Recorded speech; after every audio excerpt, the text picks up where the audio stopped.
आज आपण बनवणार आहोत छान गोड अशी शेवयाची खीर. त्यासाठी मी साहित्य घेतलेलं आहे. शेवया, तूप, थोडासा खवा, बदामचा खीस, काजू आणि चारोळे, थोडंसं केशर आणि दूध. एका पातेल्यामध्ये आपण तूप घालून घेऊयात. त्यामध्ये काजू आणि चारोळे, त्याचसोबत शेवया हे सगळं व्यवस्थित भाजून घेऊयात थोडंसं लाल होईपर्यंत.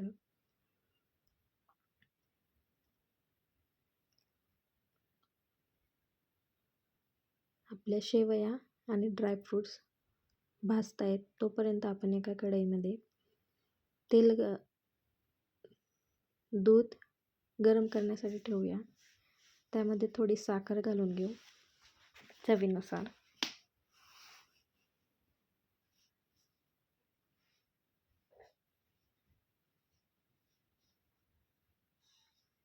साखर विरघळतीये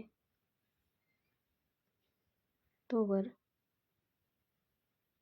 जे ड्रायफ्रूट्स आपण भाजून छान असे त्यावरती थोडंसं केशर घालून घेऊ.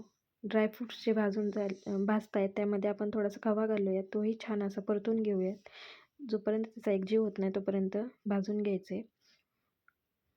ड्रायफ्रूट्स, शेवया आणि खवा छान असा भाजून झाला की त्यात ते मिश्रण सगळं आपण दुधामध्ये घालूयात आणि छान अशी खळखळून उकळी येऊन देऊ. उकळी आलेली आहे, तुम्ही पाहू शकता. त्यामध्ये मी बदामाचा खीस जो आहे तो घातलेला आहे.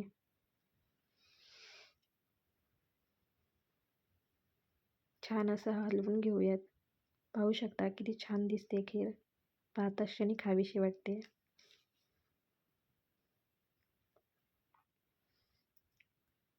चांगलं खदखदून उकळी आलेली आहे. आता आपली खीर तयार झालेली आहे. एका वाटीमध्ये आपण ती काढून घेऊयात.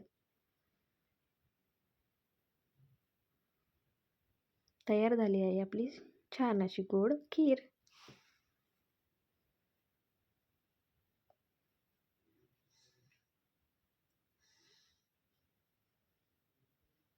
तुम्हाला व्हिडिओ आवडला असेल तर माझ्या चॅनलला लाईक, शेअर आणि सबस्क्राईब करा. थँक्यू.